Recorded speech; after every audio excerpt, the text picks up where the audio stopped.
Prince of Darkness, Man of Sin, the Beast. Almost everyone has heard of the Antichrist. Almost no one understands what his reign will bring. The reign of the Antichrist will inaugurate a 7-year period of hell on earth, known as the Tribulation.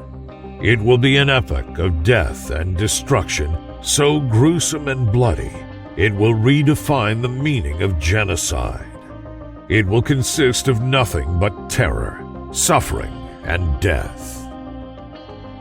According to Scripture, this era of doom will begin just after the Antichrist signs a treaty of peace between the Arabs and Israelis. With no prior warning, news of this development will stun the nations as it breaks across the internet and sets the media ablaze. From Paris to Tokyo and New York to Moscow, the world will go wild with excitement. The nations will hail this armistice as the greatest accomplishment in modern diplomacy, simultaneously ending the Middle East conflict and the threat of World War III.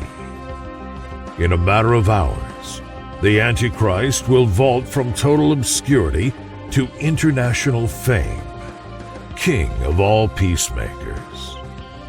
But despite all the celebrations and non-stop news coverage, the Antichrist's real goal will have little to do with Middle East peace. Instead, his true objective in pacifying the region will be to convince all nations that, under his leadership, the planet can finally advance to the next level of human evolution and forge a new world of freedom and riches. Indeed, a golden age of peace and safety. Consequently, the moment the Antichrist steps into the spotlight, he will offer to lead that transformation as the brand new star of international diplomacy. He will claim to hold the keys to paradise, and the incredible Middle East peace treaty will be his proof. Immediately, the governments of Earth will back the Antichrist and proclaim the arrival of a new world order. The Vatican will set aside a week of prayer and thanksgiving for the greatest peacemaker who ever lived. The leaders of Europe will put the Antichrist in charge of their military forces in order to safeguard the Israeli truce and to crush any lingering terrorists.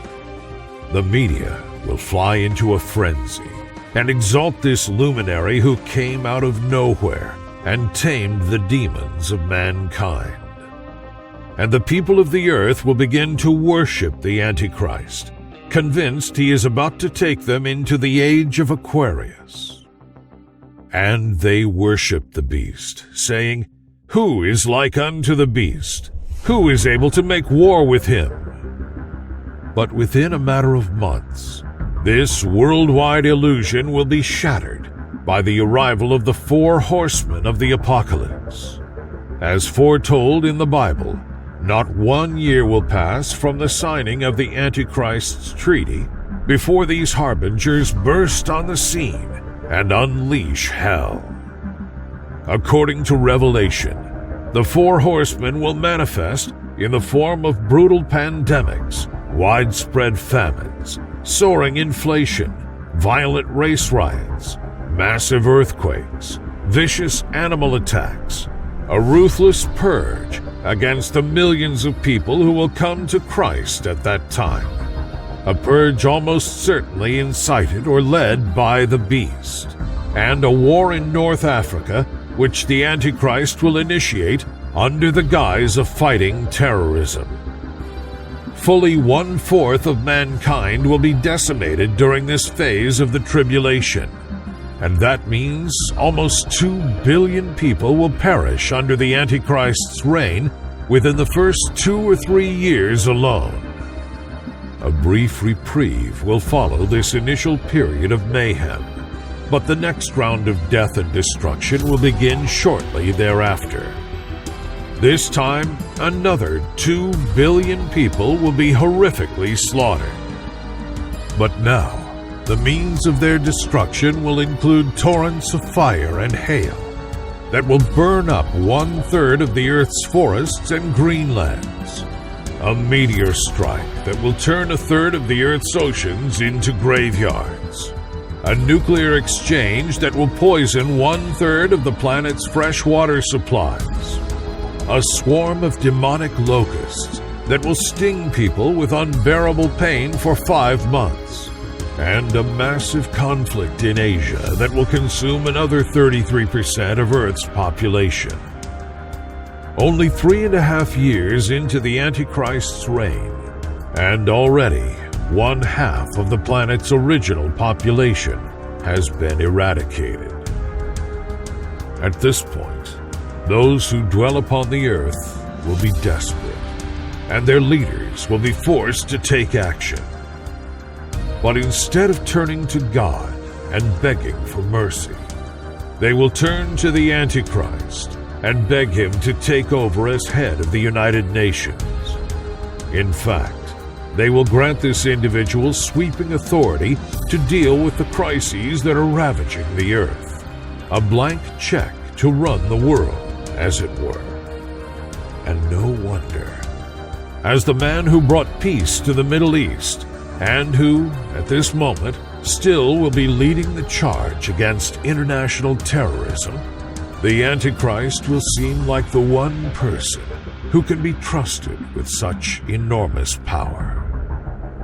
But in taking this unprecedented step, the elite will be giving the Antichrist authority over every kindred, tongue, and nation.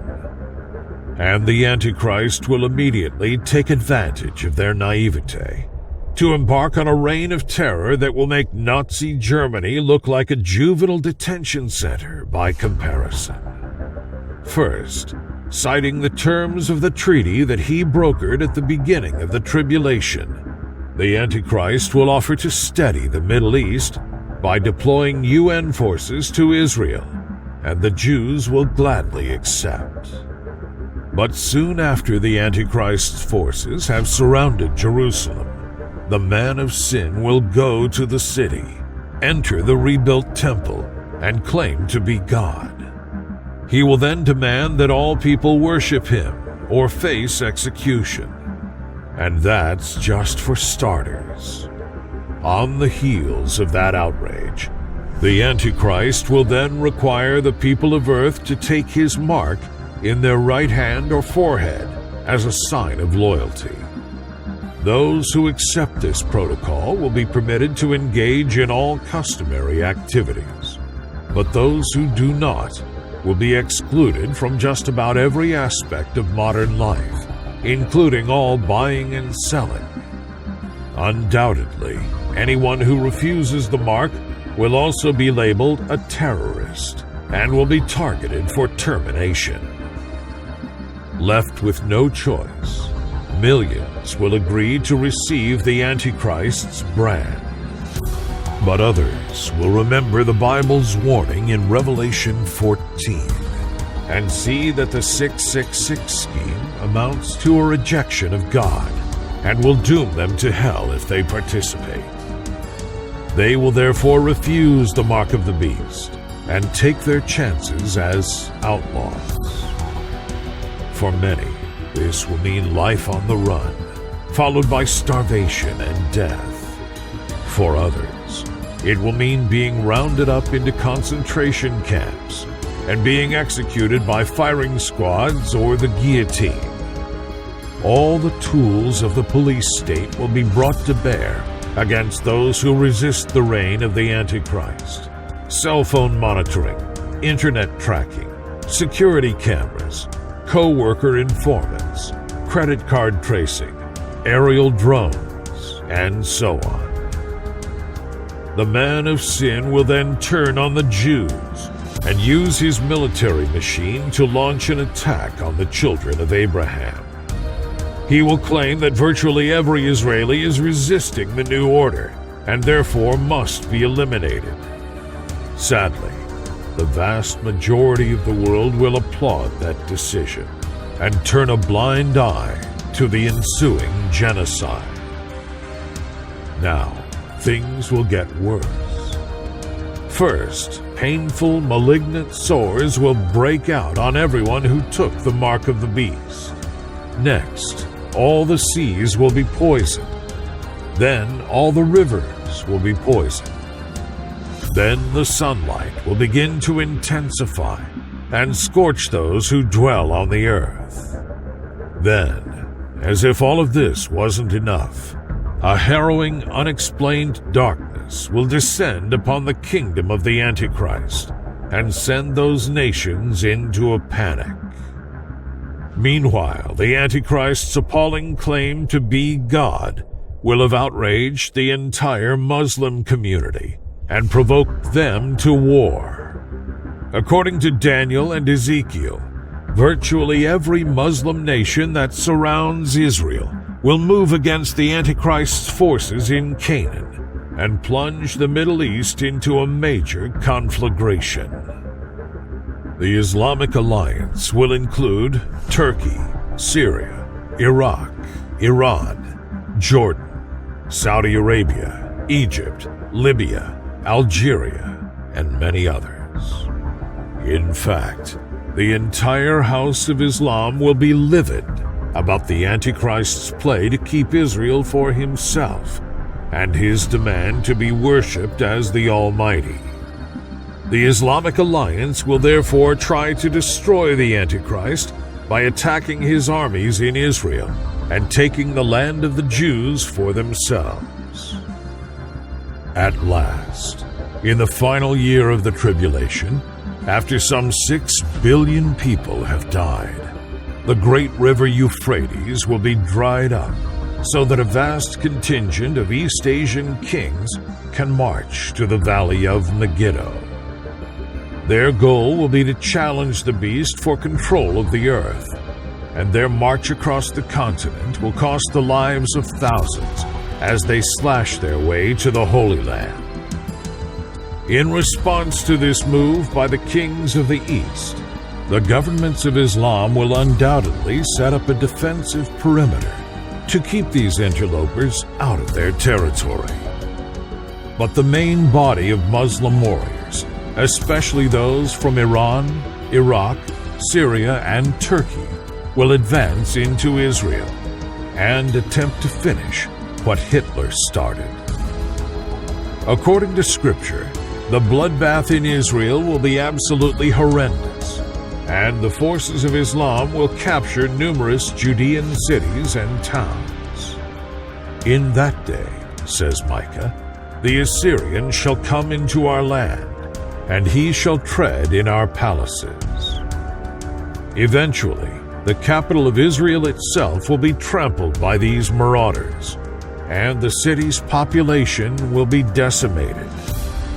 For I will gather all nations against Jerusalem to battle, and the city shall be taken, and the houses rifled, and the women ravished, and half of the city shall go forth into captivity, and the residue of the people shall not be cut off from the city. Realizing that the Muslim alliance to the north and the Asian alliance to the east spells trouble, the Antichrist will redeploy his forces to the valley of Megiddo. His objective will be to draw his enemies into one final showdown, where he will have the advantage of position. However, once the main bodies have entered the valley and begin to engage, they will be overtaken by miscommunication, infighting, friendly fire, tactical nukes, and a devastating earthquake.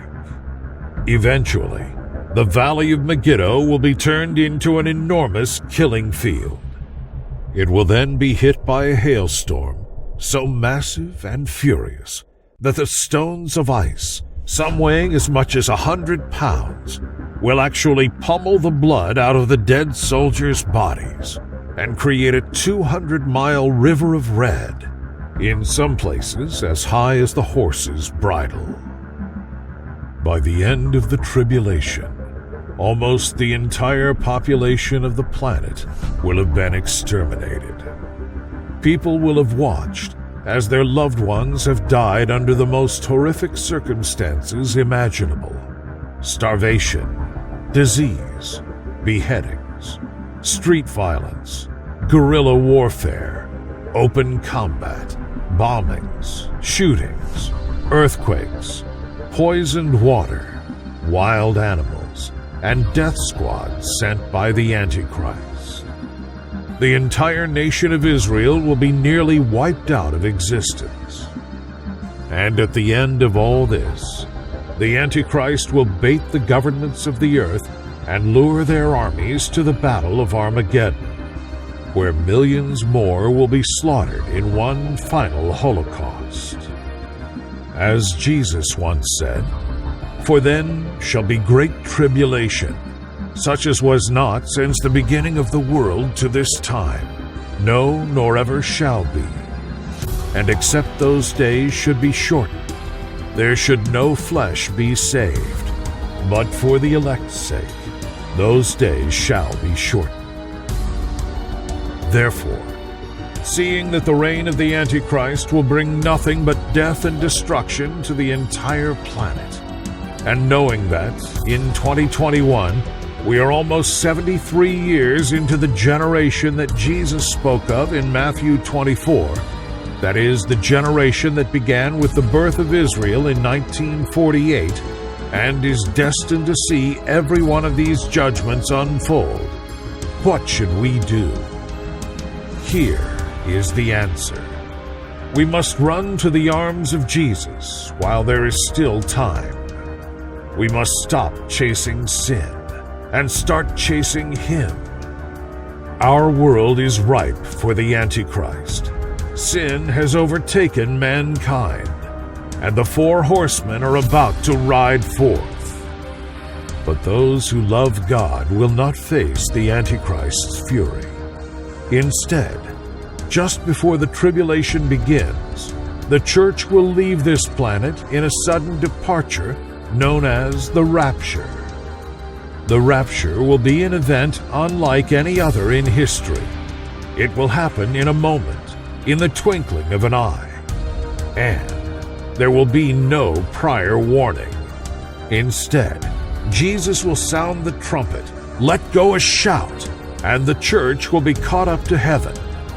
There, the bride of Christ will enjoy a 7-year honeymoon with her Lord and Master, Jesus of Nazareth. It will be a celebration beyond all imagination. While the world descends into chaos, the church will enjoy unparalleled bliss. Then, after those 7 years are complete, the church will return to the earth to rule and reign with Christ. At the Lord's command, the beast will be captured and thrown alive into the lake of fire.